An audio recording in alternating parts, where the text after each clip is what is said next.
Bismillahirrahmanirrahim. Assalamualaikum warahmatullahi wabarakatuh. Innal hamdalillah nahmaduhu wa nasta'inuhu wa nastaghfiruh wa na'udzu billahi min shururi anfusina wa sayyiati a'malina may yahdihillahu fala mudhillalah wa may yudlil fala hadiyalah. Asyhadu an la ilaha illallah wahdahu la syarikalah wa asyhadu anna Muhammadan abduhu wa rasuluh. Salawatu rabbi wa salamuhu wa ala alihi wa ashabihi wa man tabi'ahum ay tabi'ahum wa man tabi'ahu ay tabi'ahum bi ihsanin ila yaumiddin warhamna ma'ahum bi rahmatika ya arhamar rahimin. Ittaqullaha haqqa tuqatih wa la tamutunna illa wa antum muslimun. Ibu-ibu jamaah Majelis Ta'lim Mafazah rahimani wa rahimakumullah. Alhamdulillah, kita adalah termasuk orang-orang yang insya Allah dipilih oleh Allah Subhanahu wa Ta'ala yang rela hujan-hujanan, rela meninggalkan rumah untuk sementara waktu, mungkin rela untuk izin dengan suami, melangkahkan kaki kita di majelis ilmu ini di Masjid Fatimah Az-Zahra. Mudah-mudahan kepergian kita dari rumah menuju majelis ta'lim ini dijadikan amal soleh oleh Allah Subhanahu wa Ta'ala. Bukan hanya amal soleh, tapi amal soleh yang terbaik.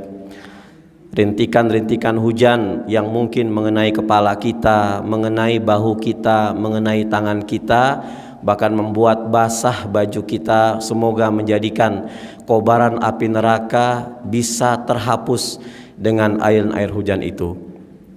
Ibu-ibu yang dirahmati oleh Allah Subhanahu wa Ta'ala, kita juga bersyukur kepada Allah Subhanahu wa Ta'ala yang telah memilih Rasulullah sallallahu alaihi wasallam sebagai nabi kita dan panutan kita. Dan juga kita bersyukur kepada Allah yang telah divonis oleh Allah untuk mengikuti suri tauladan kita Rasulullah sallallahu alaihi wasallam. Semoga dengan istiqomahnya kita bisa ittiba kepada beliau, dan dengan ittiba kepada beliau serta dibumbui oleh rasa ikhlas, semoga amal ibadah yang kita lakukan, mungkin rangkaian ibadah kita hari ini dari mulai kita tadi malam bangun tidur sampai insya Allah tidur kembali, dijadikan amal soleh oleh Allah Subhanahu wa Ta'ala.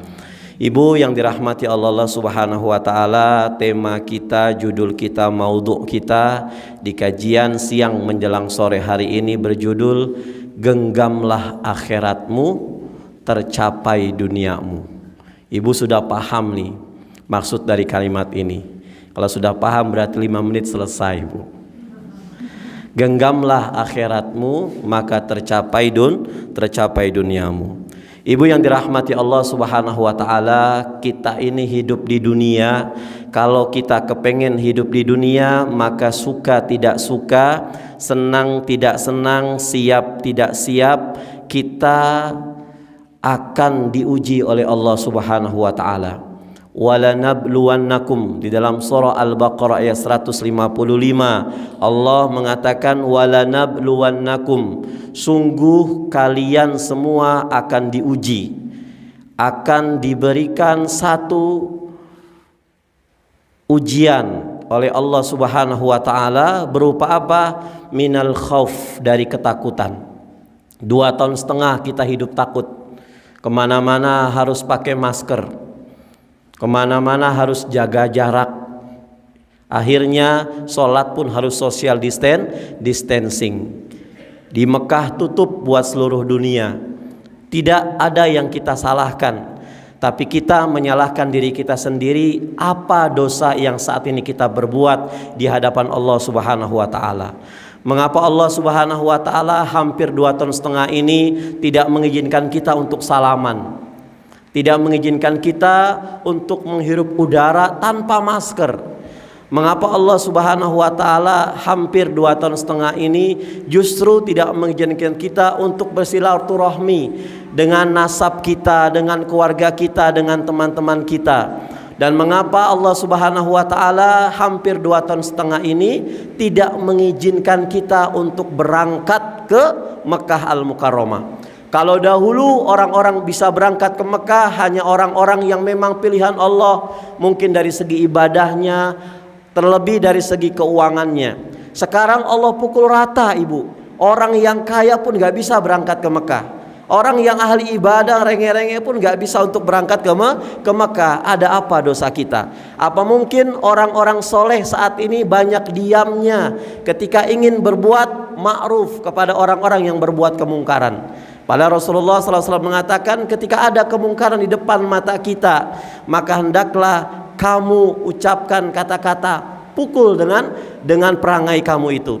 Kalau kamu tidak bisa untuk menghindari itu semuanya, maka du'ful iman, maka itu lemah iman. Jadi saya pribadi di sini tidak menyalahkan siapa-siapa, tapi kita introspeksi diri kita. Mudah-mudahan kita bertobat kepada Allah, kita perbaiki amalan wajib kita sempurnakan dengan amalan sunnah kita, maka Allah Subhanahu wa taala akan membuka kembali. Salaman dibolehkan, menghirup udara secara tanpa ada masker pun dibolehkan, tidak social distancing pun dibolehkan. Terlebih banyak saat ini saudara-saudara kita yang sudah menjual sawahnya untuk umroh, yang sudah menjual hartanya, aset-asetnya untuk umroh, tapi tetap dipending oleh Allah Subhanahu wa taala. Minal khauf, Allah uji kita semuanya dengan ketakutan. Takut kehilangan suami, takut kehilangan istri, takut kehilangan anak-anak, takut kehilangan segala-galanya. Padahal itu semua ujian buat kita semuanya. Kemudian apalagi minal khauf wal ju', kelaparan. Masya Allah, dengan pandemi ini beruntun ibu-ibu. Setelah ketakutan akhirnya tidak ada yang dagang, sehingga orang semuanya lapar. Yang kerja harus dirumahkan. Anak-anak sekarang banyak bikin ngeyel emaknya, repot masak juga, ngedidik anak juga. Luar biasa ini. Minal ju' dari kelaparan. Kemudian apalagi wanaqsi minal amwal, kekurangan harta benda. Ustadz, selama pandemi ini kami nggak ada masukan, Ustadz. Nggak ada masukan, Ustadz. Deposito kami, tabungan kami, bentar-bentar ditarik lewat ATM, Bu. Pengeluaran banyak, tapi pemasukan nggak ada. Wa naqsi minal amwal wal anfus. Lihat pandemi kemarin, saudara-saudara kita, Masya Allah. Semoga saudara-saudara kita khususnya semuslim dan muslimah yang mungkin kena pandemi, dia sebabkan pandemi karena meninggal, mudah-mudahan Allah Subhanahu wa taala berikan dia mati syahid. Wa bassirus sabirin, kata Allah Subhanahu wa taala, ketika Anda diuji dengan ketakutan, diuji dengan kemiskinan, diuji dengan ketinggalan saudara kalian, maka kasih kabar orang-orang yang sabar. Siapa mereka? Alladzina idza asabatuhum musibah qalu inna lillahi wa inna ilaihi raji'un. Jamaah rahimani wa rahimakumullah. Rasulullah sallallahu alaihi wasallam memberikan solusi kepada kita. Bagaimana kita bisa mengakhiri keterpurukan ini?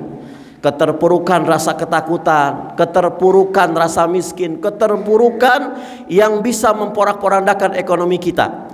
Dalam sebuah hadis sahih yang diriwayatkan oleh Al-Imam Ahmad bin Abu Daud, Imam Ahmad dan Abu Daud dan Ibnu Umar, dan disahihkan oleh Al-Albani, Rasul mengatakan, ini solusinya jamaah. Sallallahu alaikum dzullan la yanzi'u hatta tarji'u ila dinikum.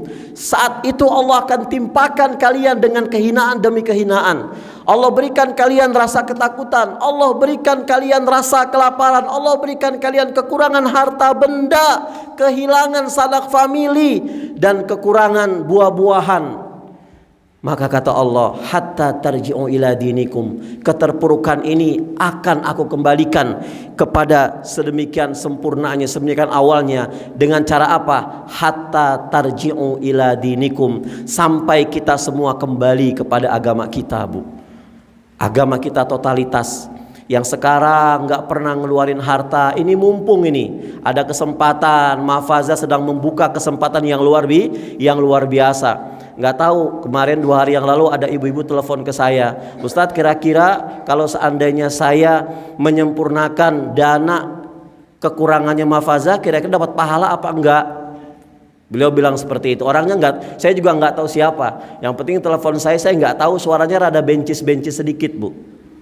Wallah tahu laki-laki, tahu perempuan, tapi beliau bukan dari Wonosobo, dari kabupaten-kabupaten sekitar Wonosobo. Mungkin uploadan ibu itu sudah keluar, sudah beredar kemana-mana.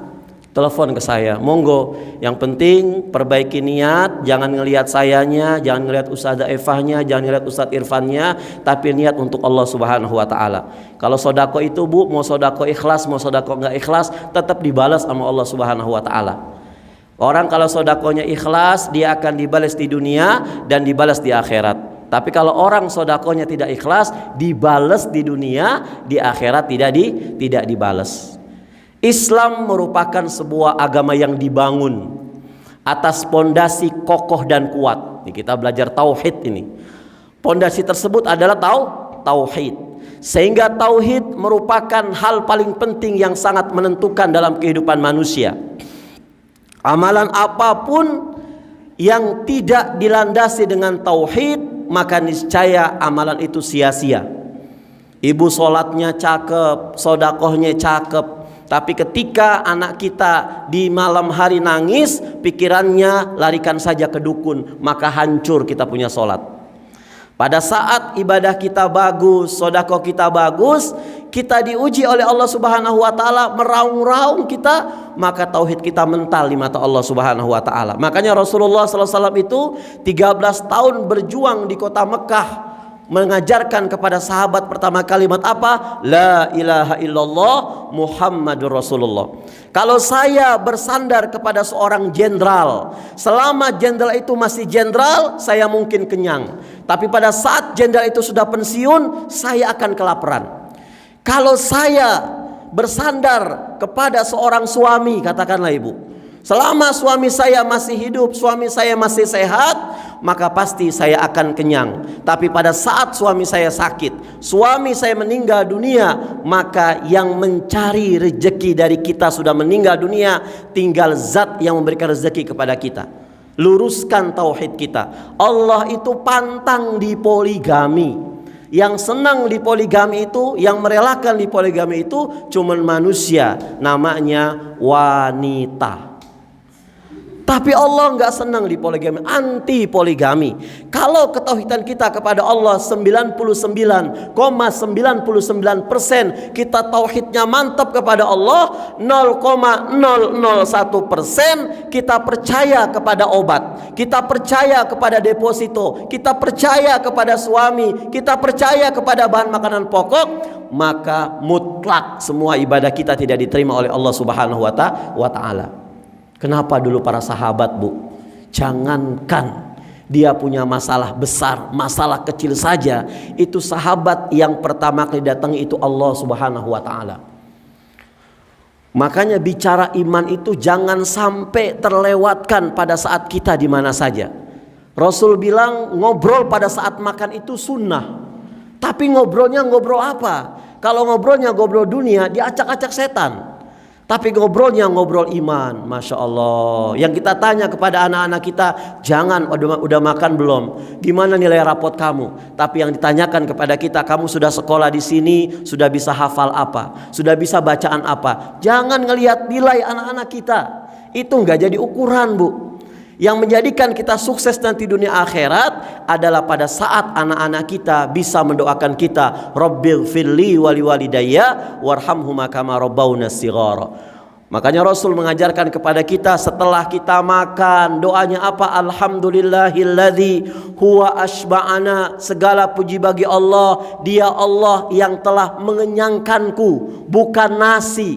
Dia Allah yang telah menyembuhkanku, bukan obat. Dia Allah yang telah membuat aku senang, bukan harta. Dia Allah yang telah melepaskan rasa dahagaku, bukan air, bukan air, bukan air. Makanya kalau orang ketika melakukan aktivitas selalu membaca Bismillahirrahmanirrahim, maka jauh dari perkara-perkara negatif, Bu. Jauh dari perkara-perkara yang memang yang tidak diharapkan. Awali semua aktivitas kita dengan Bismillahirrahmanirrahim. Jadi kalau amalan tidak memiliki tauhid, maka amalan itu mental. Di dalam surah Al-Furqan ayat 23 Allah Subhanahu wa taala katakan, wa qadimna ila ma amilu min amalin faja'alnahu haba'an manthura. Nanti di akhirat ada orang-orang yang telah membawa ini pahala solat saya, ini pahala umroh saya, ini pahala zakat saya, ini pahala haji saya, ini pahala solat kita mungkin. Tapi orang-orang itu nggak punya tauhid, Bu. Orang-orang itu selalu berpangku tangan kepada makhluk Allah Subhanahu wa taala. Maka kemudian amalan-amalan itu semua sama Allah dijadikan debu yang berhamburan, tidak ada harganya. Makanya pondasi pertama pondasi pertama tauhid. Mama, Tuhan itu mana sih, Mah? Tuhan itu bentuknya apa, Mah? Apa Tuhan itu bentuknya lonjong? Apa Tuhan itu bentuknya bulat? Apa Tuhan itu bentuknya segitiga? Bilang ke anak-anak kita, Tuhan itu dekat dengan kita. Sampai dekatnya kita bisa nggak tahu bentuk Tuhan itu. Coba kalau seandainya kamu melek, nak, kemudian ada benda ibu dekatkan pas di mata kamu tahu ini benda apa? Loh, nggak kelihatan, Mah. Itulah Tuhan. Ajarkan kepada anak-anak kita samin hablil warid, seperti dekatnya, lebih dekat daripada urat di leher-leher kita. Itulah Allah Subhanahu wa taala. Tauhid bukan sekedar mengerti bahwa pencipta alam ini adalah Allah Subhanahu wa taala. Tauhid bukan pula sekedar mengetahui bukti-bukti bahwa alam ini punya Allah, bahwa dengan adanya alam ini adalah adanya Allah Subhanahu wa taala. Dan tauhid juga bukan sekedar menghafal Ar-Rahman, Ar-Rahim, Al-Malik, Al-Qudus. Kalau menghafal itu bisa, Bu. Kadang kan ada orang, kamu mau kaya enggak? Mau, ini kamu zikirkan Goni, Al-Goni, Al-Goni, Al-Goni. Nanti Pak Goni datang. Ya Goni, ya Goni, ya Goni, ya Goni. Tauhid dulu kita mantepkan, Bu. Jangan sampai kita berpangku tangan dengan makhluk. Tapi hakikat tauhid yang sebenarnya adalah apa? Memurnikan seluruh ibadah untuk Allah Azza wa Jalla. Kita perbaiki lagi dulu, mungkin di awal-awal ngaji kita sholat duha, kepengen kita kaya. Kita sholat malam, kepengen kita diangkat derajat oleh Allah Subhanahu wa taala. Sekarang kita proses, tanamkan dalam diri kita, ya Allah, kalau sholat duha sehari enggak sholat duha seperti kehilangan, sehari enggak sholat malam seperti enggak kehilangan. Allah akan tata hati kita, jamaah. Makanya benarkan tauhid kita di mata Allah Subhanahu wa taala. Dengan tauhid yang murni dan lurus, insya Allah kejayaan umat Islam itu akan kita raih. Kita buka surat An-Nur ayat 55. Apa kata Allah Subhanahu wa taala?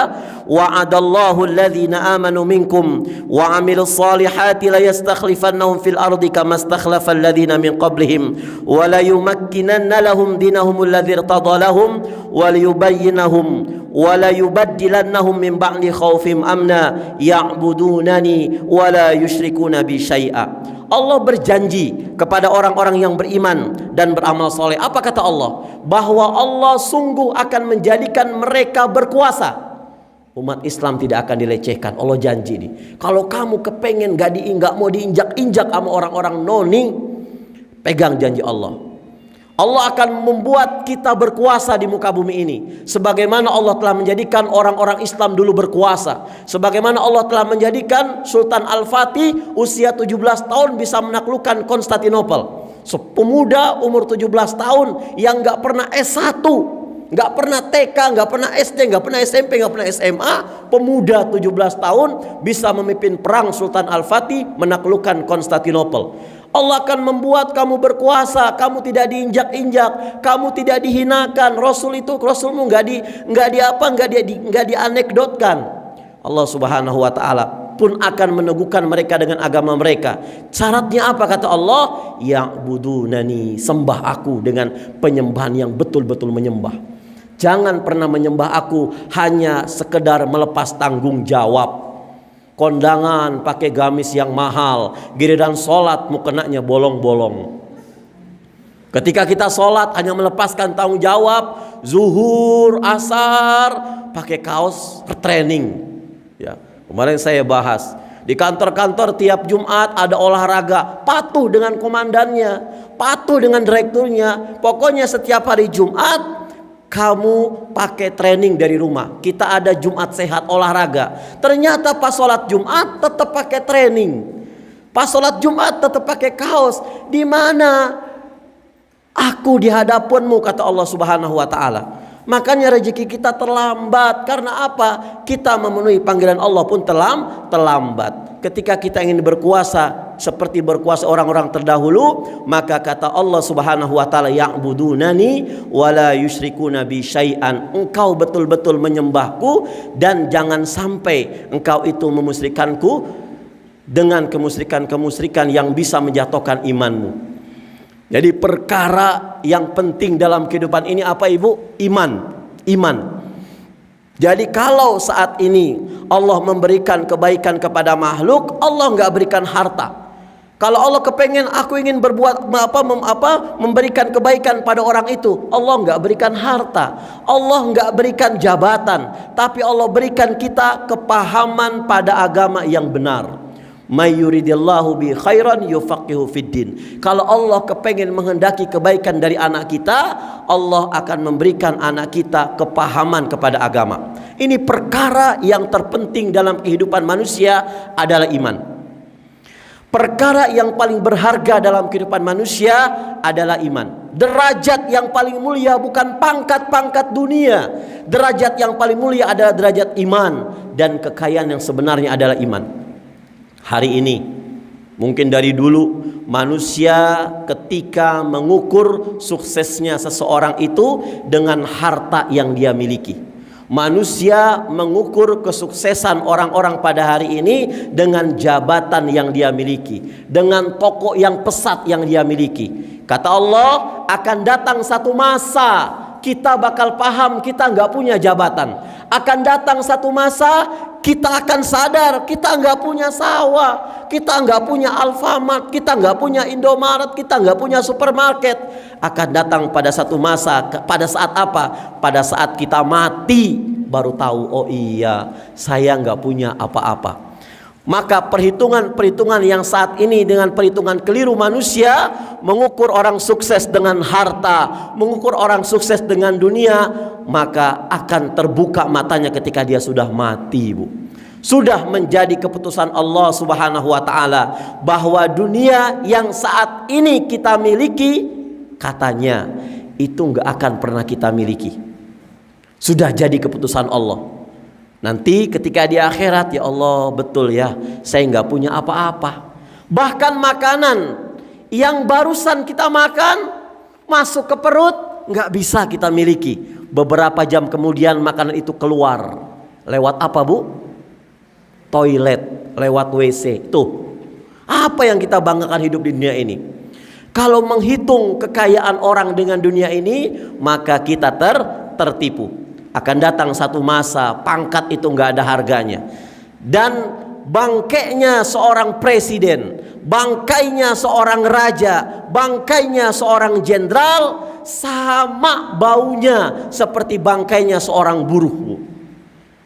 Nanti pada saat kita mati nggak akan dikatakan, noh tolong jenazah Profesor Dr. Abdul Muklis Hafidin LCSC bawa ke sini. Enggak.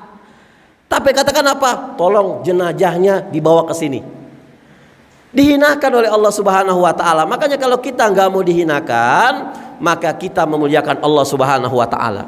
Maka kata Allah dan Rasulnya mengatakan, maka orang yang paling kaya di dunia ini adalah orang yang saat ini punya iman dalam hatinya.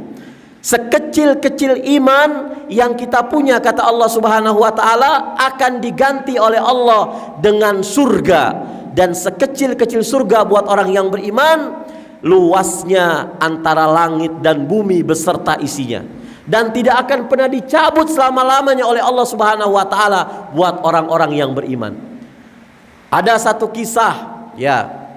Kisah ini mungkin karikatur, mungkin anekdot, tapi berkaitan dengan Quran.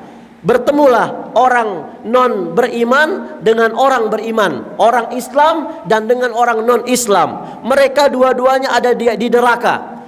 Orang non Islam bertanya, loh bukankah kamu orang Islam? Bukankah kamu sholat? Bukankah kamu pandai ke masjid? Bukankah kamu sering ngaji?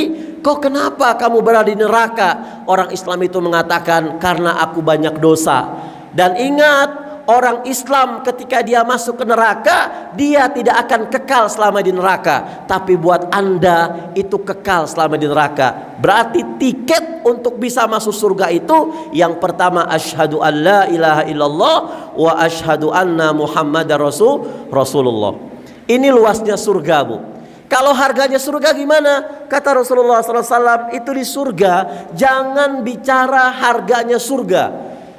Di sana itu ada syaut. Syautun itu apa? Tempat cemeti. Tempatnya saja kecil, itu harganya lebih mahal daripada dunia dan seisinya. Rasulullah SAW mengatakan, maudhi'us sauti fil jannah khairu minad dunya wa ma fiha. Tempat cemetinya di sorga, tempat cambuk di sorga itu, ya, itu harganya lebih mahal daripada dunia dan seisinya. Ini diperuntukkan buat orang-orang yang beriman kepada Allah Subhanahu wa taala. Kalau kita jadi presiden paling cuma 5 tahun. Biasanya kita itu calon bupati tuh, istimewa.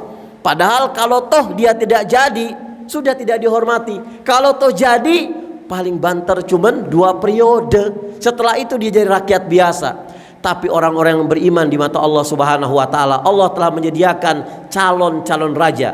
Wa idza ra'aita thamma ra'aita na'iman wa mulkan kabira. Dan ketika itu orang-orang beriman dijadikan oleh Allah raja-raja di surga, Bu. Suatu hari ada kisah. Jadi seorang ulama ini transit dia di sebuah negeri, di sebuah kampung, di sebuah dusun, di sebuah negara lah, yang semuanya kafir kepada Allah Subhanahu wa taala. Ulama itu tahu ini penduduknya kafir sama Allah Subhanahu wa taala. Di perjalanan ulama ini bertemu dengan orang miskin yang dia buta, kemudian lumpuh kakinya, kemudian di sekujur tubuhnya itu penuh dengan penyakit lepra, penyakit kusta, penyakit kulit, yang menjadikan ulama ini tercengang. Setiap detik pengemis ini, orang ini tidak henti-hentinya mengucapkan alhamdulillah, alhamdulillah, alhamdulillah, alhamdulillah. Sampai ulama ini mengatakan, "Hai manusia, wahai bapak, wahai pemuda, apa yang engkau puji? Apa nikmat apa yang engkau puji kepada Allah, sementara jasadmu seperti ini?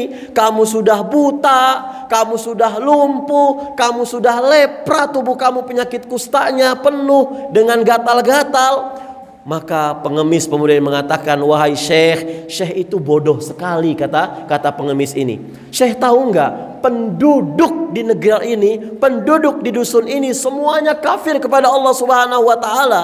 Walaupun saya buta, walaupun saya lumpuh, walaupun tubuh saya dilumuri dengan penyakit-penyakit lepra, tapi saya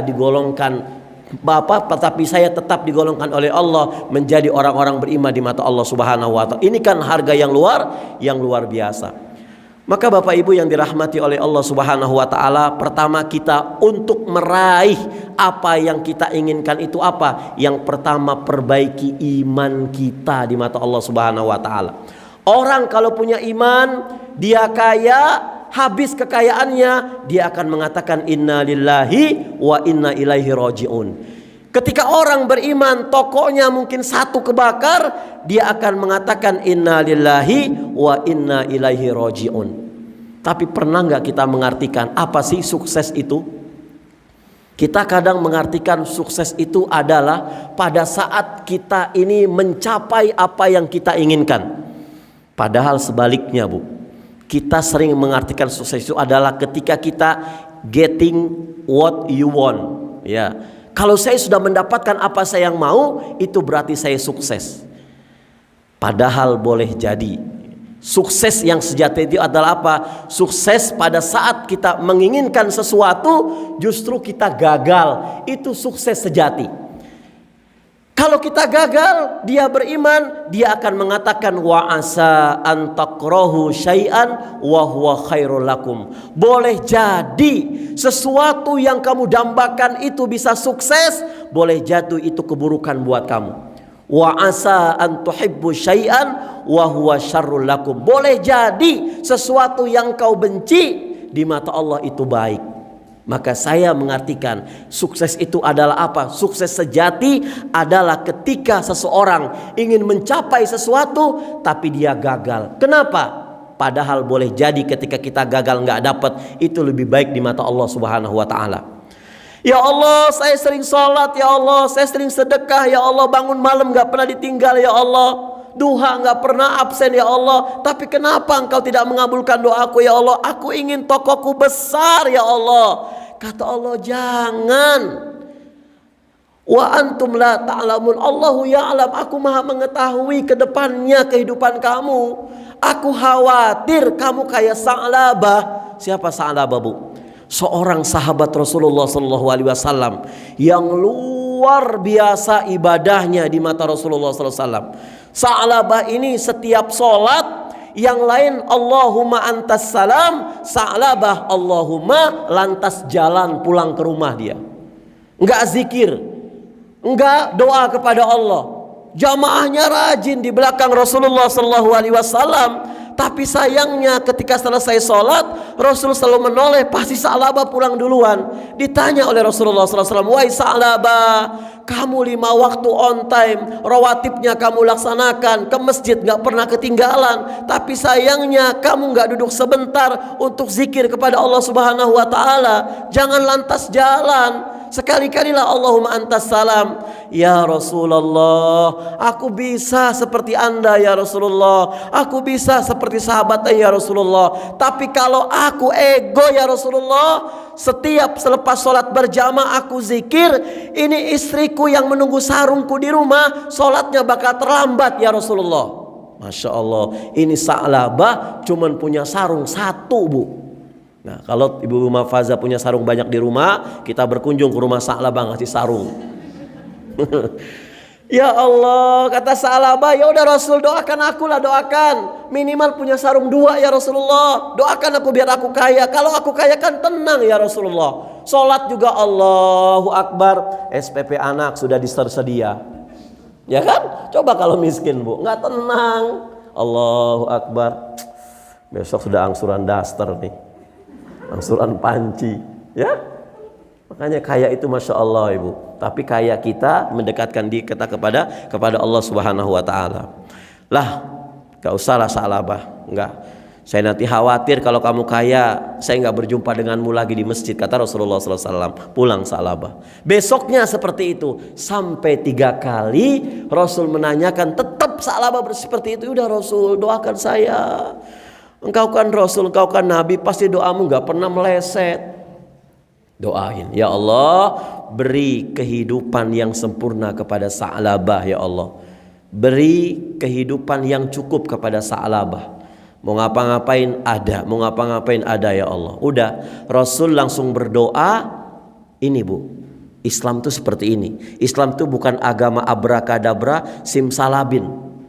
Bukan, tapi Islam itu pada saat kita mendoakan orang yang kaya, orang yang miskin, kita berikan dia apa? Support. Ini nih, ada zakat produktif buat kamu. Kamu pakai buat modal. Kemudian kalau kamu sudah bangkit dari modalnya, kembalikan zakat itu. Saya akan sedekahkan, saya akan gilirkan kepada yang lain. Ini Islam. Jadi Rasul pada saat mendoakan orang tersebut supaya kaya, Rasul memberikan 2 ekor kambing, betina dan jantan, Bu. Pernah Rasulullah itu dimintakan uang oleh sahabat, ya Rasulullah, aku lapar ya Rasulullah. Rasul nggak memberikan beras, Rasul nggak memberikan lauk pauk. Karena apa? Islam itu jangan sampai bermental miskin, itu Islam. Nggak boleh. Ibu ngelihat pengemis-pengemis yang ada di lampu merah itu, saya waktu skripsi saya studi kasusnya di bawah stasiun Depok Baru. Di sana ada komunitas orang-orang miskin, orang-orang gembel, sama pengamen jalanan. Ternyata kalau ada pengemis yang menggendong anak, itu bukan anak dia, tapi nyewa, Bu. Kemudian dibayar sejamnya seberangkat sampai pulang lagi 10.000. Supaya anak itu nggak nangis. Kadang kalau anak kecil digendong bukan sama emak bapaknya, nangis dia. Supaya nggak nangis, dicekoki sama obat tidur. Tuh anak bayi. Kan kita ngeliatnya kan gimana ya Bu ya? Yang sound system dia juga nyewa itu. Gimana Pak kalau seandainya bayi itu tahu-tahu bangun, sudah Pak saya langsung buru-buru pulang. Takutnya nanti saya disangka nyuri bayi atau apa. Pokoknya itu saya nyewa 10.000. Kemudian dulu tahun 2000 berapa itu cuma 10.000. Ketika dia bos berangkat dicekoki diminumi oleh petugas di sana, ibunya di sana diminumi obat tidur. Nah itu. Ibu yang dirahmati Allah Subhanahu wa taala, itu Islam ya. Jadi kalau kita mau usaha, kita butuh modal, jangan minjem ya. Karena usaha itu fluktuatif Bu. Apalagi baru mau usaha minjem uang, ya Allah. Kalau minjemnya nggak ada ribanya, kalau ada ribanya kan bahaya. Jangan minjem kalau mau usaha itu. Fluktuatif. Kalau dagangnya bagus, kita bisa mengembalikan hutang kita. Kalau ternyata dagangnya hancur, nggak bisa mengembalikan. Terus caranya gimana? Temui teman-teman kita yang sudah punya toko. Sambangi saudara-saudara kita yang sudah punya produksi. Oh Bu, saya mau dagang, cuman saya nggak punya modal. Boleh nggak saya menjajakan atau bantu jualin? Sistemnya gimana? Bagi hasil saja. Kalau memang si bosnya itu paham, pasti bilang ya udah kamu jualkan, bukan terserah kamu harganya sama saja. Khawatir kalau seandainya harganya terserah kamu, mereka berbondong-bondong lari ke pabriknya, nggak ke kamu. Sudah harganya sama, nanti kamu akan saya kasih komisi bagi hasilnya. Nah di situ kita kumpulkan, maka kita akan punya modal. Ya, nah Sa'labah oleh Rasulullah SAW itu diberikan kambing 2 ekor. Karena doa Rasulullah SAW yang luar biasa, kambingnya berkembang biak. Yang laki-laki, yang wanita, sampai pada saat azan berkumandang, hayya 'alas shalah, Sa'labah masih sibuk ngerumput. Hayya 'alal falah, belum mandi Ibu. Gimana mau sholat khusyuk? Sholat saja pas dengar azan baru sholat. Sholat khusyuk itu dipersiapkan 10 menit minimal sebelum azan. Apalagi kita berjibaku dengan dunia. Allah tuh ya Allah, ini hambaku, sudah aku kasih kekayaan, sholatnya itu tertib. Bukan pas dengar azan. Pas dengar azan kita baru melepaskan semua tanggung jawab kita. Capek, belum bersih-bersihnya, belum ganti pakaiannya. Ganti pakaian. Kalau kita betul-betul mau dihormati sama Allah, hormati Allah. Kalau kita betul-betul kepengen Allah itu mencurahkan semua rahmatnya tanpa basa-basi ke kita, maka kita sholat sempurna, totalitas, kafah. Mau yang plesir, kita plesir di pantai, dia mungkin pakai kaos atau pakai training, bawa dari rumah sarung atau jubah atau gamis. Pada saat sholat zuhur diganti semuanya. Allah akan bela pengorbanan kita Bu. Itu sholat khusyuk. Bukan sholat khusyuk pas qomat langsung datang ngos-ngosan kita. Allahu Akbar. Karena gak dipersiapkan. Coba kalau dipersiapkan, ya Allah sudah azan kita berangkat. Saya sholat sunnahnya di warung sajalah, biar berkah warungnya. Sholat sunnah di warung, Allahu Akbar. Pas udah mau qomat langsung kita jalan ke masjid. Masya Allah. Itu jadi sholat khusyuk itu sholat yang bukan nggak ngedengar apa-apa. Saya punya kawan, rumah saya di depan stasiun Mangga Besar, masjid itu di seberangnya. Kita sholat, Allahu Akbar. Setelah sholat teman saya bilang, Ustadz tadi saya sholat demi Allah Ustadz, nggak ngedengar suara kereta, budek jenengan. Sholat khusyuk itu pasti ngedengar semuanya. Sholat khusyuk itu gimana sih? Tenang. Kita masih ingat sesuatu. Minimal kata Imam Nawawi, sholat orang-orang awam itu pada saat dia Allah, itu kita nggak ingat apa-apa kecuali kita lagi berhadapan dengan Allah Subhanahu Wa Taala. Setelah bar kita ngalor ngidul nggak kenapa-napa, kata Imam Syafi'i. Kita masih proses untuk meningkatkan itu semuanya. Ketika azan berkumandang hayya 'alas shalah, Sa'labah masih sibuk dengan kambingnya. Sampai hancur-hancuran Sa'labah.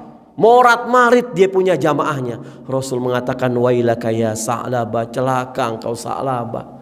Tuh, makanya kalau saat ini doa kita pengen dunia itu belum dikabulkan sama Allah, kita mungkin kasihan sama kita. Kita punya uang cuma 50 juta, 100 juta, kita mau sholat.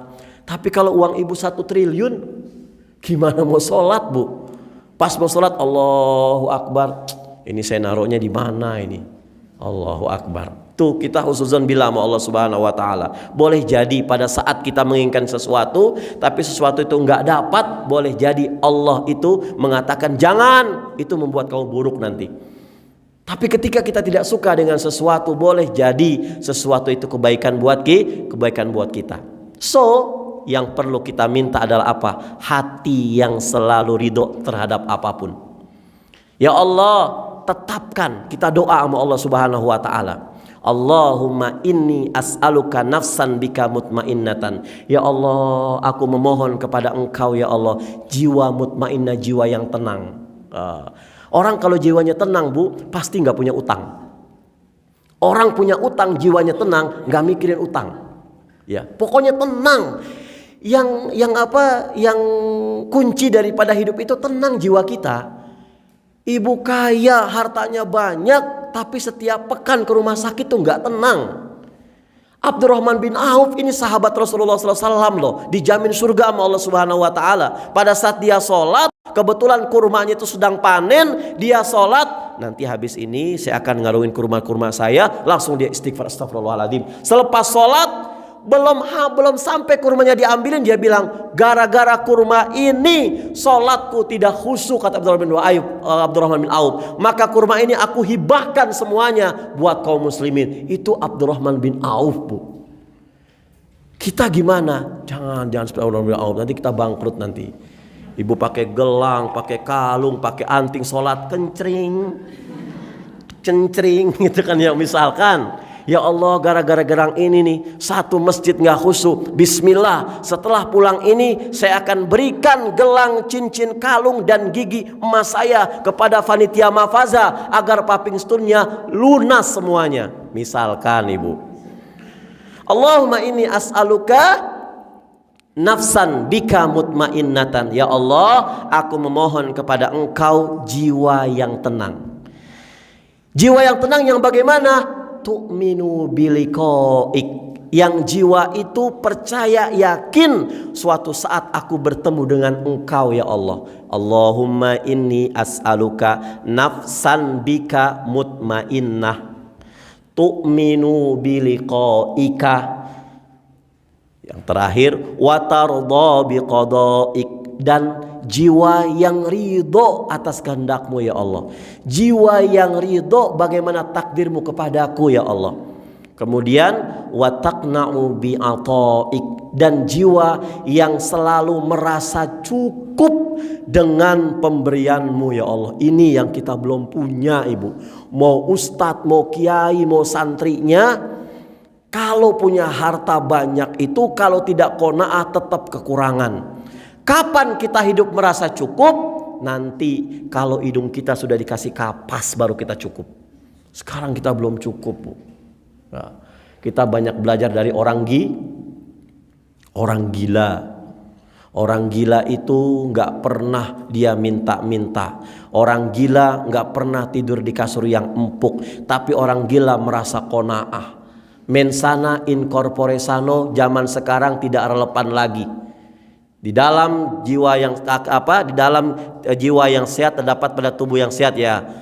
Sekarang zaman sekarang nggak relevan. Kenapa? Justru orang-orang yang akalnya tidak sehat, badannya gemuk-gemuk. Ya?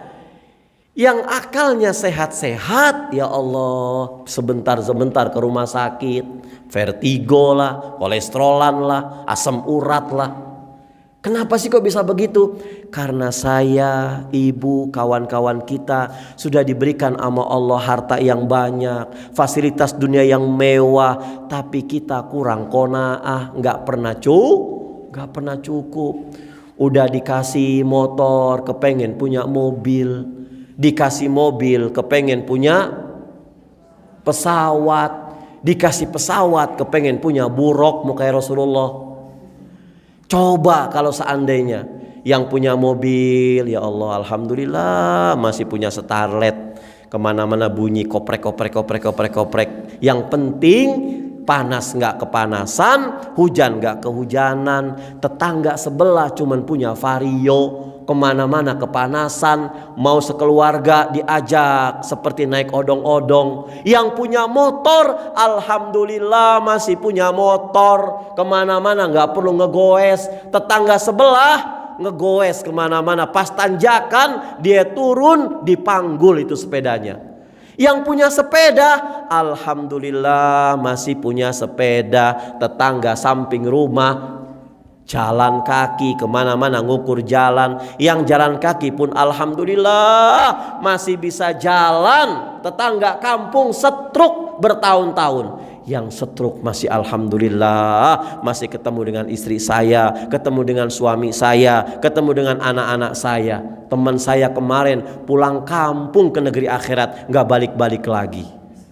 Nuansa bersyukur seperti ini. Wa tardha biqadaik ya Allah. Saya ulangi lagi, Allahumma inni as'aluka nafsan bika mutmainnah tu'minu biliqaik wa tardha biqadaik wa taqna'u bi'ataik. Coba saya dulu baca, kemudian ibu. Allahumma inni as'aluka nafsan bika mutmainnatan tu'minu biliqaika wa tardha biqadaika wa taqna'u bi'ataika wa taqna'u bi'ataika. Taqna'u, ta qaf nun ain. Ya Allah, aku memohon kepadamu jiwa yang merasa tenang kepadamu, yang yakin akan bertemu denganmu ya Allah, yang ridho dengan ketetapanmu ya Allah, dan yang merasa cukup dengan pemberianmu. Hidup kalau merasa cukup sehat. Nah, nih, jadi banyak orang hari ini kepengen bahagia tapi tidak mengikuti jalur yang sudah ditetapkan oleh Allah Subhanahu wa taala. Ini persoalannya. Kepengen bahagia kepengen, tapi nggak ngikutin jalur yang sudah dikasih sama Allah, kisi-kisinya. Allah bilang kamu akan diuji nih dengan kelaparan, dengan kehilangan harta benda, dengan kehilangan panen kamu. Tapi kata Allah, bersyukur buat orang-orang yang selalu mengatakan inna lillahi wa inna ilaihi rajiun. Tapi nggak cukup dengan inna lillahi wa inna rajiun kalau nggak tahu rumus-rumusnya. Pengen bahagia tapi nggak mengikuti alur daripada Allah Subhanahu wa taala, nggak bahagia. Bahagianya nisbi. Nggak seperti kawan-kawan kita ngupload bahagia itu sederhana loh, minum teh bahagia padahal hutangnya masih numpuk. Bahagia tuh nggak usah susah-susah payah, minum kopi saja sudah bahagia padahal lamarannya ditolak. Tapi bahagia ngikutin alur Allah, apa kata Allah? Wattaqullah la'allakum tuflihun. Ini kuncinya, Bu. Kamu bertakwa kepada Allah, kamu bahagia. Oh. Kuncinya surah Al-Baqarah ayat 189. Ini kuncinya. Jadi jika bahagia itu sekarang banyak orang bikin video yang tadi, bahagia itu sederhana, tapi ketika kita mengikuti bahagia ukuran Allah Subhanahu wa taala, karena kalau kita bilang bahagia itu sederhana loh, makan aja dengan keluarga di rumah, belum tentu orang ikut bahagia ngikutin kita seperti itu, belum tentu. Karena ini relatif. Kalau kita mengatakan bahagia itu sederhana loh, ambil aja singkong di depan api, kita sambil ngangkat itu bahagia, belum tentu nisbi. Tapi kalau bahagia menurut takaran Allah Subhanahu wa taala, kita mengatakan wattaqullah la'allakum tuflihun. Bertakwa kamu kepada Allah, maka Allah Subhanahu wa taala akan berikan kepada kamu itu kebahagiaan yang luar biasa. Ku anfusakum wa ahlikum naro. Rasulullah SAW mengatakan kepada kita, kalau kamu punya masalah, setelah kamu mengatakan inna lillahi wa inna ilaihi rajiun, maka kunci yang paling sederhana itu apa? Wa'mur ahlaka bis-shalah wastabir 'alaiha la nas'aluka rizqan nahnu narzuquk. Suruh keluarga kamu, suruh suami kamu, suruh istri kamu untuk melaksanakan sholat pada saat kita terbentur masalah kecewaan. Kalau Ustadz Yusuf Mansur mau bahagia banyakin sodako, Ustadz Arifin Ilham mau bahagia zikir, nek saya mau bahagia murah. Ngapain ngambil wudhu, sholat 2 rakaat, minta sama Allah Subhanahu wa taala. Kalau saat itu kita punya hutang, sholat bukan Allah bayarkan hutang kita, minimal Allah berikan kita ketenangan. Banyak orang-orang tua loh, anaknya kok dicari nggak ada, lagi kuliah, lagi apa segala macam, emaknya nggak kemana-mana, nggak nyari ke tetangga, nggak nyari kemana, tapi nyari ke Allah Subhanahu Wa Taala. Ngambil wudhu 2 rakaat, ya Allah, aku lepas anakmu dengan untayan doaku ya Allah. Anak kita lagi ujian, kita nggak leha-leha di rumah, tapi apa? Baca Qur'annya luar biasa, sholatnya luar biasa. Karena apa? Du'aul walid liwaladihi kadu'ain nabi li ummatihi. Doanya orang tua kepada anaknya itu seperti doanya Nabi kepada umatnya, Bu. Doanya seorang suami untuk istri dan anak-anaknya seperti doanya Nabi kepada umatnya. Makanya ad-du'a'u silahul mu'minin. Doa itu senjata orang-orang yang beriman. Dan sebaik-baik doa as-shalah, dirikan sholat, Ibu. Apapun permasalahan kita, wa'mur ahlaka bis-shalah wastabir 'alaiha la nas'aluka nahnu narzukuk la nas'aluka rizqan nahnu narzukuk. Kata Allah, aku enggak minta rezeki dari kamu, aku kepengen kamu sholat dan sholat, Ibu. Rezeki itu Allah bagi 3. Ada orang yang nyari rezeki disesuaikan dengan manusia-manusia biasa. Yang kedua, ada orang nyari rezeki distandarkan dengan orang-orang beriman. Tapi lihat orang-orang yang bertakwa. Kata Allah Subhanahu Wa Ta'ala, orang yang bertakwa itu kerja mah biasa-biasa saja. Gak usah lembur.